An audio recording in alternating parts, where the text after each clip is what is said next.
Bonjour, je suis Raphaël et je vous emmène voyager avec moi dans le monde de l'ésotérisme, de la spiritualité et de l'invisible. Chaque semaine, nous retrouvons nos invités pour parler magnétisme, numérologie, médiumnité, communication animale et j'en passe. Et tout ça de manière très terre-à-terre, bien sûr. Ils retracent leur parcours qui les ont amenés à se connecter à l'autre monde et nous expliquent leur façon de voir la vie avec un grand V. Pragmatique ou non, soyez les bienvenus dans le podcast Les Mondes Subtils. Bienvenue à tous pour ce 3e épisode de la saison. Aujourd'hui, nous partons à la rencontre d'Anne-Marie Checoso, tombée dans le chaudron de la numérologie à ses 23 ans. Une grande histoire d'amour est née entre elles à ce moment-là et elles ne se sont plus jamais quittées. Anne-Marie est également spécialisée dans l'accompagnement au changement. Elle nous explique comment la numérologie peut être un fabuleux outil pour trouver le bon chemin. Bonjour Anne-Marie. Bonjour. Ravie d'être dans ta cuisine et de enfin te rencontrer. Merci. En tout cas, enchantée de te rencontrer toi aussi, Raphaël. Alors, est-ce que tu peux commencer par te présenter, s'il te plaît ? Mais c'est tout à fait possible. Donc, je m'appelle, mon prénom c'est Anne-Marie Checoso. Je fais de la numérologie et je suis numérologue depuis très longtemps, puisque j'ai aujourd'hui 61 ans.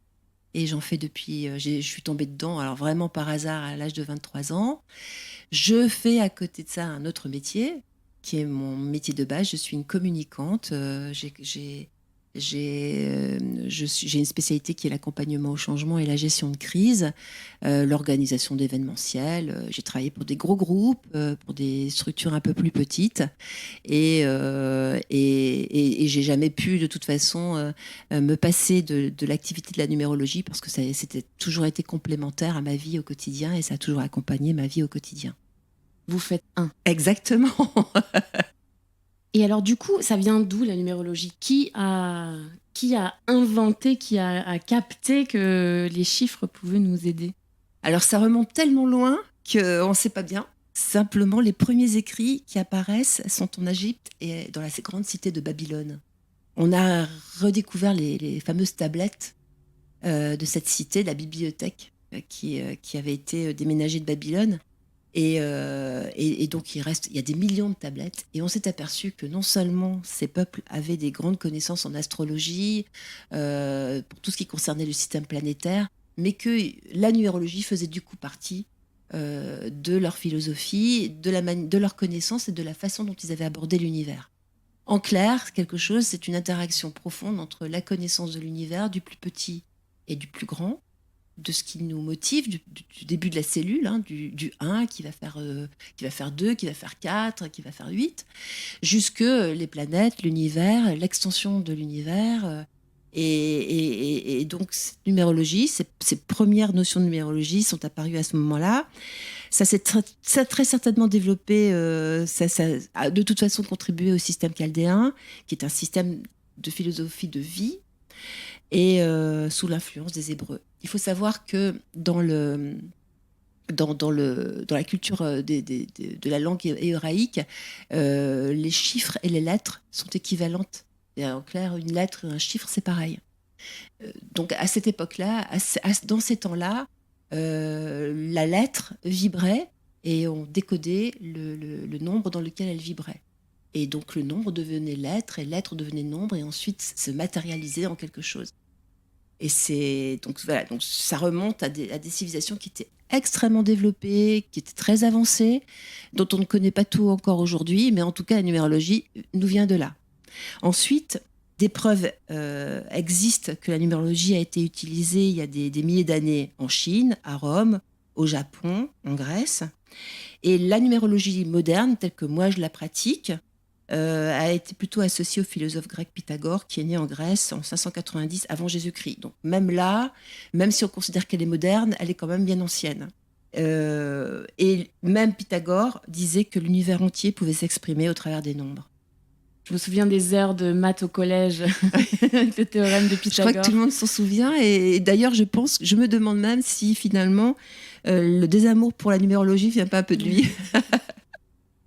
Est-ce que déjà petite, tu te sentais un peu connectée aux chiffres? Est-ce que tu les voyais ou pas du tout? C'est vraiment arrivé à 23 ans Alors moi, j'étais une énorme rêveuse. J'étais tout le temps dans les étoiles, dans la galaxie, dans un autre monde.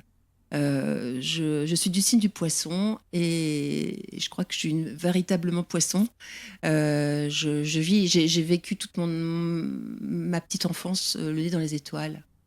Et j'étais pas forcément préparée au nombre et aux chiffres parce que j'étais pas ni bonne ni mauvaise dans le calcul.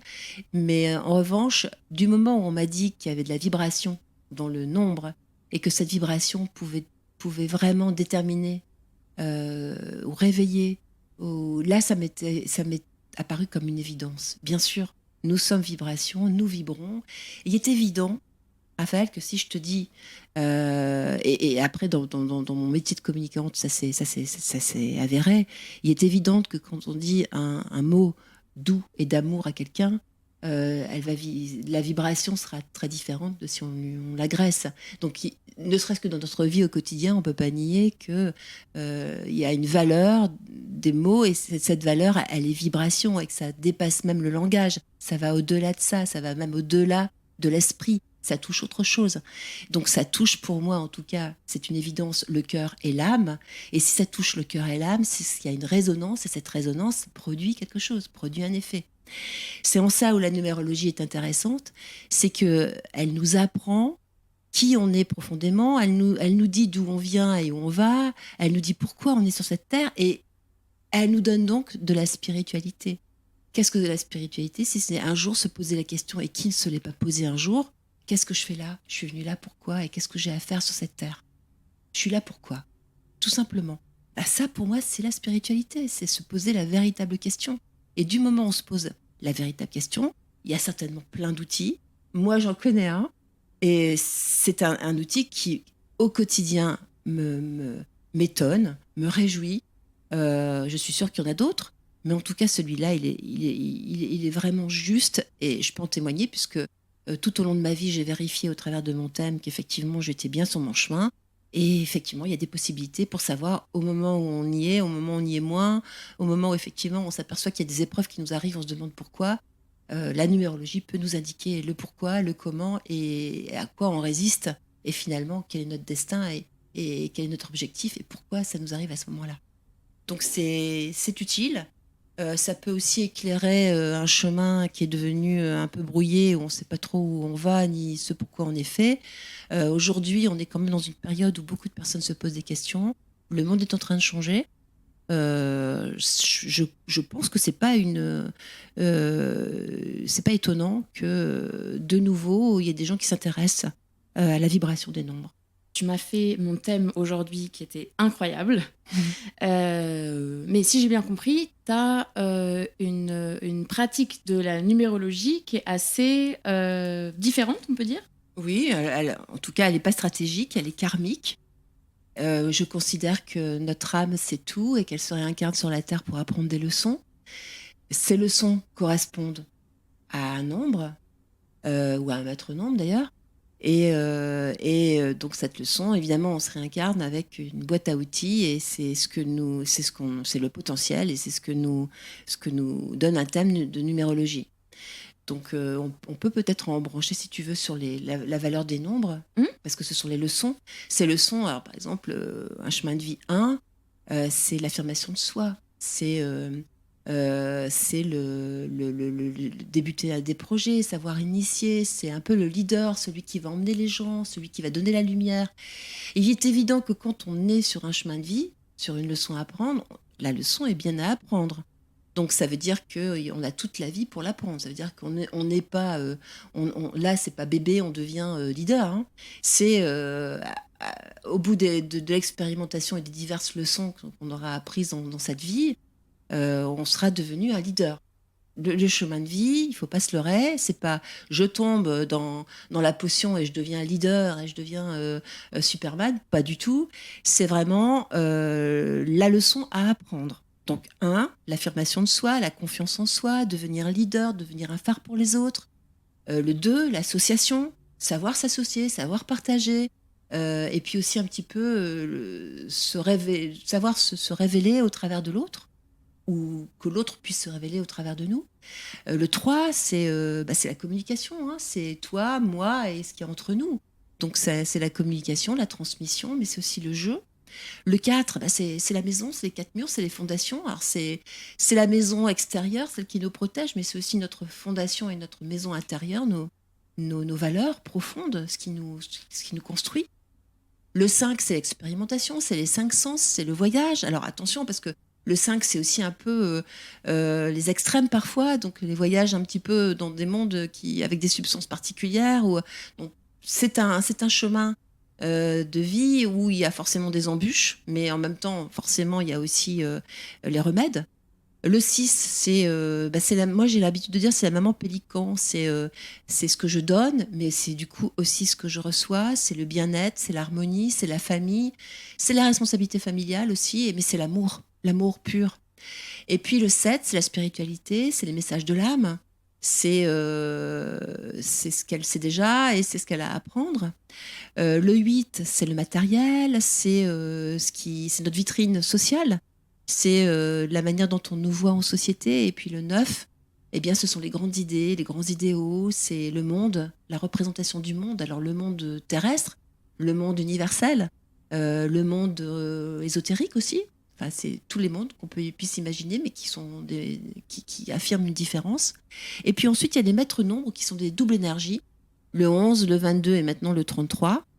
Donc le 11, le double 1, hein, le 2, le double 2 et le 3, le double 3, qu'on peut vivre en partie dans sa vie, le 11 en 2, le 22 en 4 et puis le 33 en 6.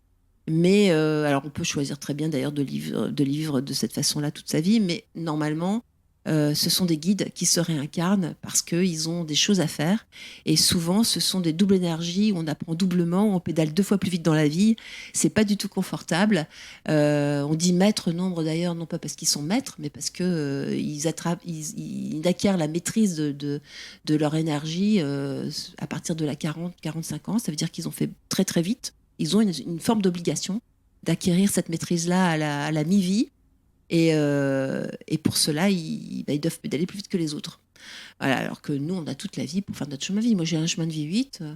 Bon, je peux très bien aboutir mon chemin de vie à 70 ans. Il n'y a personne qui en sera fâché. Par contre, un chemin de vie 11, il y a quand même de la pression pour qu'à 40 ans, 45 ans, il soit effectif dans sa double énergie, dans son réseau, prêt à mener son action. Et du coup, est-ce que le 0 compte ? Alors, le 0, c'est un peu particulier. Alors, par exemple, si on trouve un chemin de vie 2 par le 20, ça veut dire que le 0 va venir renforcer la leçon 2 à apprendre. Donc, ça peut être très dur, parce que si on a, par exemple, dans la grille karmique, on s'aperçoit qu'on a un karma en 2, ça veut dire que le 0, dans ce cas-là, il se présente comme régler le karma. Sinon, ça peut être un don. Et ce don, c'est quelque chose qui va nous accompagner toute notre vie, 2, pour pouvoir pour être mieux soi-même et surtout pour pouvoir rendre les autres mieux ou meilleurs. Donc quelque chose qu'on va devoir offrir au monde. Le 0, ça peut être ou un karma ou un don. Donc le 0 a sa place. Le 0 a sa place. Et quelle place ? Alors ça peut déterminer beaucoup de choses, parce que il est évident qu'entre un don qui nous est donné et un karma, on peut très bien imaginer que ça fera, par rapport à la personne à laquelle on va le dire ça fera la différence. Simplement, il faudra quand même lui dire que parfois le don, c'est un karma. et que c'est pas forcément un cadeau. Et que, en tout cas, c'est à mettre à jour et c'est à régler dans cette vie-ci, sans aucun problème. Tu as besoin de quoi comme élément pour faire un thème numérologique ? Alors, pour faire un thème, j'ai besoin de tous les prénoms, ceux qui sont sur la carte d'identité, ceux qui sont sur la déclaration à la mairie, quand on est né, le nom de famille, celui sous lequel on est né, et puis la date de naissance. Mais comment les lettres de nos noms et prénoms affectent la numérologie, en fait ? Alors, donc c'est ce que je te disais tout à l'heure, les lettres hébraïques ont toute une valeur numérique et les chiffres et les lettres en hébreu sont équivalentes, et c'est ce qu'on retrouve d'ailleurs quand on remonte un petit peu dans l'histoire humaine. la vibration du son, le A, il y a une vibration et on peut la traduire. Et on la traduit par 1. Parce que le A, c'est le commencement, c'est la première lettre. C'est valable dans tous les alphabets, du coup. La première lettre vaut 1. Et donc la deuxième, 2. Et donc notre alphabet, ça sera le C, le 3, etc. Donc je vais mettre sur chaque lettre une équivalence qui sera un nombre. Et cette équivalence, ce nombre, sera une vibration. Et la vibration de la lettre en fonction de sa position et de sa prononciation dans l'alphabet. Ça veut dire qu'on est influencé d'une part par notre date de naissance, mais ça on le retrouve avec l'astrologie aussi, mais d'autre part par les prénoms et les noms qu'on porte. C'est tellement vrai que, par exemple, quand on parle de diminutif, quand on dit, par exemple, tout à l'heure, tu me dis Raph, tu t'appelles Raphaël. Eh bien, quand on t'appelle Raph au lieu de t'appeler Raphaël, on te coupe de quelque chose, on t'enlève quelque chose. Je prends l'exemple de Dominique. Dominique veut dire liberté d'expression, quelque part. C'est quelqu'un qui s'exprime, qui a la capacité de s'exprimer librement. Mais si on l'appelle Dom, on lui enlève, on lui garde sa possibilité d'expression, mais on lui enlève la liberté. En revanche, parfois, on s'aperçoit qu'effectivement, il y a une raison à ça. Toute une partie de sa vie, la personne a eu un surnom ou un diminutif parce que ça l'a privé toute une partie de sa vie de quelque chose et qu'elle redécouvre dans une deuxième partie de vie qui lui permet de se réaliser. Et là, moi je vois des thèmes, c'est assez jouissif d'ailleurs de s'apercevoir, de dire, c'est simple, à partir de maintenant, tu vas te faire appeler par ton prénom complet et tu verras qu'il y a des choses qui vont apparaître et des choses qui vont arriver dans ta vie. C'est incroyable. C'est merveilleux, c'est magnifique. Comme quoi, on est vraiment... on est dans un monde de vibrations et je crois que personne aujourd'hui ne peut le nier. Je crois qu'il y a des sciences qui sont en train de travailler ça énormément. Le son est vibration, on le sait bien, tous les artistes et tous les musiciens le savent. Et le son peut guérir, comme il peut aussi rendre malade. Quand on dit « ça vibre en moi », on exprime tout. Et donc un prénom peut vibrer quelque chose, un nom peut vibrer quelque chose. Ces vibrations-là, quand on les décode, quand on les décode, parce que c'est tout à fait ce que fait la numérologie, eh bien, d'un seul coup apparaissent des qualités, des faiblesses, des forces, et c'est tout un but de vie, et c'est toute une leçon à apprendre, effectivement, en disant, bon, là, tu es un petit peu faible, mais si tu fais ça, tu vas te renforcer. Là, tu es très fort, donc tu vas pouvoir te servir de cette force pour pouvoir avancer et faire ton chemin de vie. Et je suis très étonnée de voir que, par exemple, les parents ne soient pas plus intéressés par la numérologie pour aider leurs enfants, parce que ça pourrait aider à dire à un enfant, non, tu feras pas ça parce qu'il n'y a pas de débouché. Parce que si l'enfant est bien dans cette activité et que s'il vibre cette activité, je peux vous assurer qu'il y aura des débouchés. Et que des débouchés, il les trouvera tout seul d'ailleurs. Donc je crois qu'il faut... le monde change. Alors pourquoi on ne s'intéresserait pas plus à ce pourquoi on est fait, plutôt qu'à ceux dont la société a soi-disant besoin. Ouais. Non, mais c'est vrai que c'est un merveilleux outil de développement personnel, en fait. Absolument. Ça peut s'utiliser comme développement personnel, à mieux savoir quel métier au pluriel peuvent nous faire plaisir. Et par exemple, tu vois, toi, par exemple, avec ton objectif de vie, on sait que tu as besoin de plusieurs activités. Par contre, c'est pas le cas de tout le monde. Un objectif de vie 4 aura vraiment besoin de bétonner, de savoir où il s'en va. Mais par contre, il sera dans la perfection. Un 3, lui, il aura besoin d'initier, d'avancer, de jouer, de multiplier les activités. Enfin, voilà, donc chaque objectif de vie est différent en fonction des personnes. Et ce qui est bien, c'est d'en tenir compte. Mais on peut aussi ouvrir les chemins et dire que les lieux ont des vibrations en fonction des adresses, des noms de rues. Donc, on peut très bien décider d'une implantation d'une activité en fonction d'une adresse, en fonction d'un numéro de porte. Tu peux très bien décider que, tiens, cet appartement-là, il est bien. Tu regardes le nom et tu t'aperçois qu'il vibre un des nombres qui te sont chanceux. C'est déjà quelque chose. Je prends l'exemple universel 6 dans laquelle nous sommes, 2022. Donc, c'est une année universelle 6. C'est sûr qu'aujourd'hui, cette année, tous ceux qui ont eu l'idée de génie de lancer des produits dans le mieux-être, dans le bien-être, dans le soin du corps, dans le soin dans l'alimentation, dans une meilleure alimentation, eh bien, ils étaient tout à fait en harmonie avec l'énergie de l'année, avec la vibration de l'année. C'est quoi ? Tu peux nous en parler un petit peu plus de la vibration de l'année ? Alors l'année universelle, c'est l'année dans laquelle vibre la Terre. 2022, 2 plus 2 plus 2, ça fait 6. L'année prochaine, on sera en année 7, 2023. C'est une année qui donne le là, je dirais, pour l'année que va vivre l'humanité. Là, on voit bien qu'on est dans une année 6. C'est une année où il y a eu des choix à faire. On y a eu des élections en France. C'est une année où, donc des choix importants, hein, où la famille est importante, la solidarité est importante, où on redécouvre le bien-être, ce dont on a besoin pour être mieux, pour se sentir mieux, où il y a aussi l'harmonie qui est en cause. Donc là, s'il n'y a pas d'harmonie cette année-là, le questionnement, c'est qu'est-ce qui manque pour que ce soit plus harmonieux. Donc finalement, c'est la mise en exergue de tout ce qui n'est pas pour pouvoir y remédier et y mettre ce qui doit être. Laisser la place. Voilà. Et dans notre vie, c'est pareil.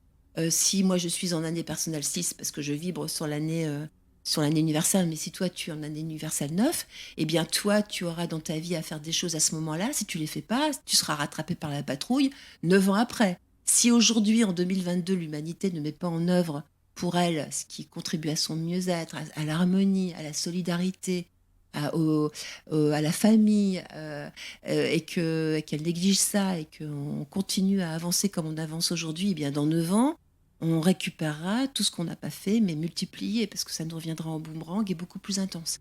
Et dans nos vies personnelles, c'est la même chose. Si moi, en année 9, par exemple, toi, en année 9, tu fais pas ce qu'il faut en ménage, en faire le vide pour accueillir le nouveau cycle de 9 ans qui se prépare, eh bien, tu vas traîner des vieilles casseroles tout ton cycle suivant et qui vont s'empirer parce qu'évidemment, ce sont des plaies qui n'ont pas guéri ou ce sont des vieux trucs qui vont continuer à pourrir et à pas générer de choses. Ce sont des graines qui vont pas germer.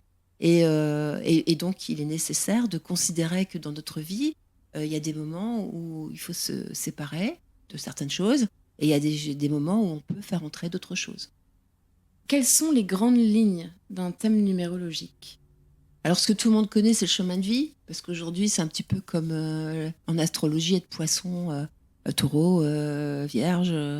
Voilà, donc tout le monde connaît son chemin de vie. Il suffit d'additionner les nombres de notre date de naissance.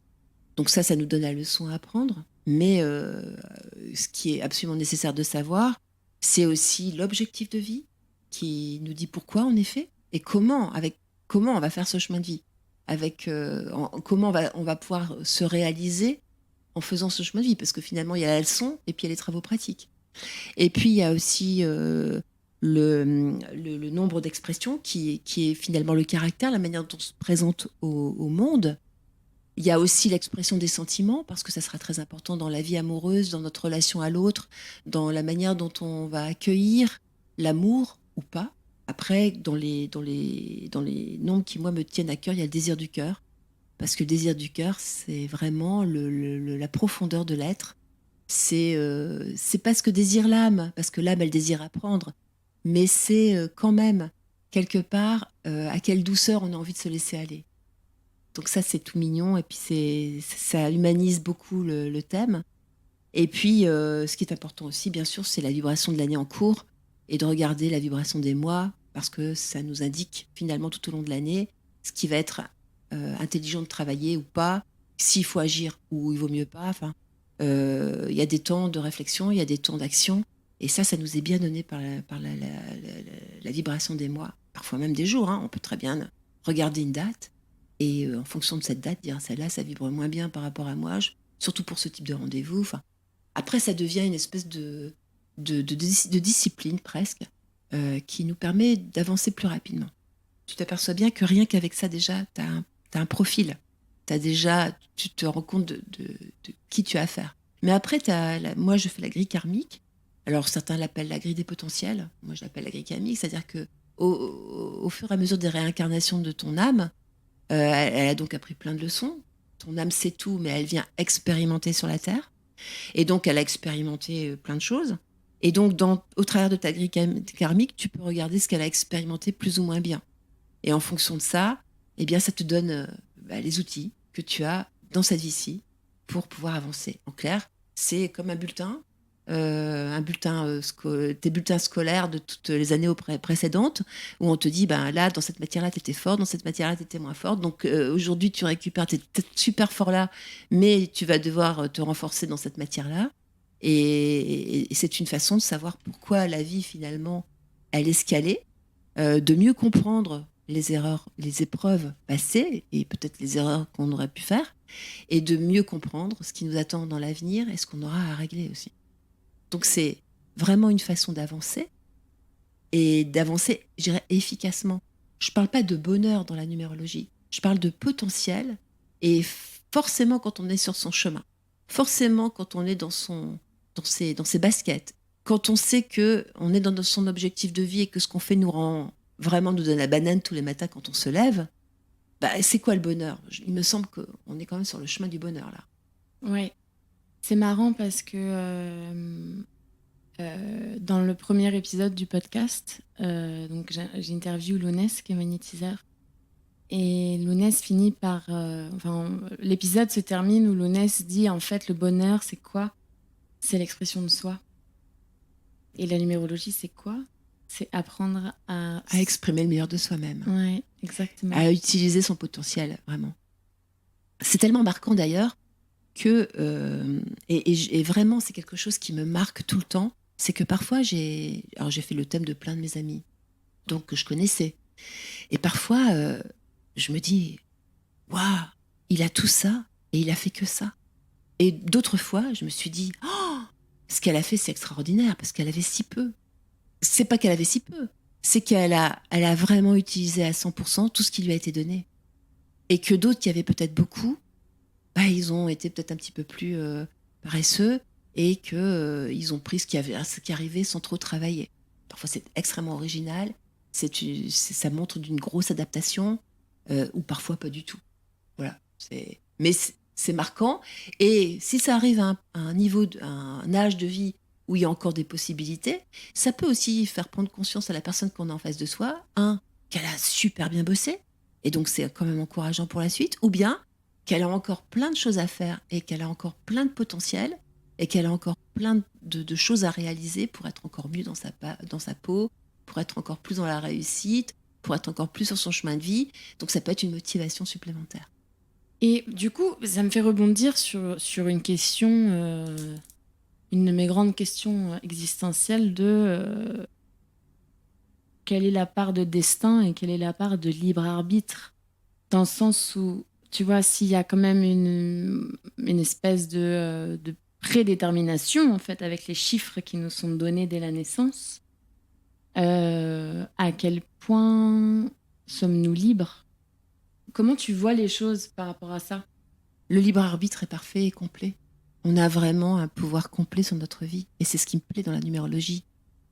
Parce qu'il n'y a rien qui nous prédestine. Il y a juste une leçon à apprendre. Et tout ce qui nous fera apprendre la leçon sera bon.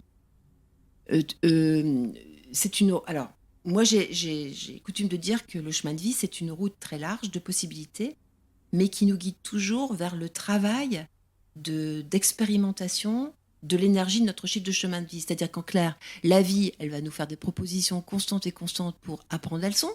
Le professeur, il sera toujours là pour nous dire « Ouvrez vos cahiers à telle page, ouvrez votre livre à telle page », on sera dans la classe et il faudra en apprendre. Après, ça dépendra de l'attention qu'on y mettra, de la volonté qu'on y mettra, et si effectivement on apprendra ou pas la leçon.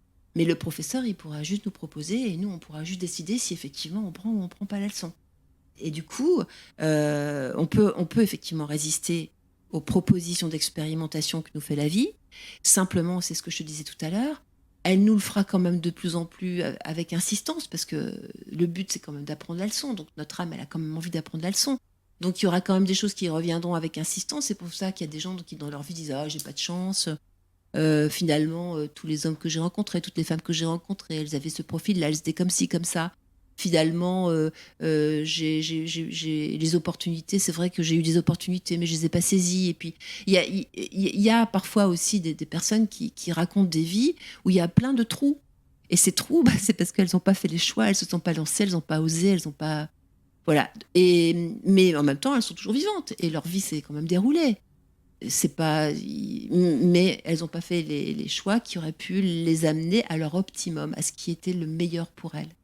La différence, c'est est-ce que je suis curieuse de la vie, de ce qu'elle propose? Est-ce que j'ai envie d'y goûter? Ou est-ce que finalement je me protège tout le temps? Donc se protéger, c'est se protéger, mais c'est aussi du coup se protéger de tout ce qui peut nous arriver de bon et de mauvais. Donc la vie, c'est ça, c'est est-ce que je mets une protection à temps complet sur moi et je me protège, mais je me protège et du bon et du mauvais, ou bien est-ce que finalement cette protection, eh bien je travaille sur le mauvais en me disant oups, eh ben ok c'était mauvais, mais qu'est-ce que ça me fait travailler? Et puis ah génial, c'est du bon, eh ben, très bien, je prends, j'accueille et je développe et je voilà. C'est sûr qu'il y a vivre avec et vivre sans. Il y a l'utilisation des potentiels où il n'y a pas. Euh, voilà. Mais personne ne peut me dire qu'il n'y a pas eu dans sa vie des opportunités à saisir qu'elle aurait négligées ou qu'elle aurait saisies. Une vie sans opportunité, ça n'existe pas. C'est beau. Oui, heureusement. C'est une philosophie en même temps. Ouais, c'est clair. Et donc, tu fais les thèmes numérologiques et comment tu aides les gens, c'est-à-dire dans quel cadre de vie? Qu'est-ce que tu proposes en fait? Alors, je propose. Alors, ma spécialité en tant que communicante, c'est l'accompagnement au changement. Donc, le thème numérologique propose effectivement, quand on est dans un moment de sa vie où on se pose beaucoup de questions sur comment on va continuer, ou dans sa vie personnelle, ou dans sa vie professionnelle, la numérologie peut aider sérieusement à prendre une voie, à l'apprendre ou à ne pas l'apprendre d'ailleurs. Mais en tout cas, ça peut être une façon de faire un point sur j'en suis où dans ma vie et là aujourd'hui, est-ce que j'ai besoin d'y voir plus clair pour continuer et savoir quelle route je vais prendre. Donc ça peut être une aide à la prise de décision, ça peut être une aide à la reconversion professionnelle, ça peut être une aide tout simplement à une direction à prendre professionnellement pour un adolescent par exemple. C'est vrai que c'est compliqué aujourd'hui à des jeunes de savoir vers quel domaine ils vont aller. Le thème numérologique peut réellement aider à ça. Mais ça peut aussi aider un chef d'entreprise à savoir à quel moment il peut lancer un produit. Ça peut aussi aider une entreprise à savoir à quel endroit elle va mettre son siège, comment elle va constituer son logo avec quelle lettre, comment il va vibrer. Ça peut aussi aider un RH à faire des recrutements, puisque dans certaines entreprises, ça se fait comme ça. À chaque fois qu'il y a des lettres et des chiffres, finalement, ça peut apporter une aide, en tout cas une indication. Et par rapport à l'accompagnement aux enfants, ados, tu dirais qu'à partir de quel âge c'est possible Alors, du moment où l'ado peut comprendre ce qu'on fait, parce que c'est à lui que ça s'adressera directement, ou alors sur des parents qui ont des difficultés avec un petit enfant et qui ne comprennent pas pourquoi il est instable, ça peut se voir dans un thème. Si on s'aperçoit qu'effectivement l'enfant il a besoin de calme pour travailler parce que c'est essentiel à sa vie ou de structure, on peut regarder dans sa vie ce qui n'est pas structuré et ce qui n'est pas calme. Si au contraire c'est un enfant qui a besoin de multi-activités, par exemple on imagine un objectif de vie 3, lui il faudra lui proposer tout le temps de la nouveauté. C'est pas forcément dans la logique de notre société que de faire ça. Et ben ça peut donner une indication aux parents pour que leur enfant aille mieux. Donc je pense qu'effectivement ça peut donner en tout cas une meilleure connaissance de ce que vit l'enfant à ce moment-là et pourquoi. À l'adolescence, ça peut peut-être aider à savoir quelle voie on va prendre, en tout cas ce pourquoi on est fait, et donc peut-être à réduire le panel des possibilités.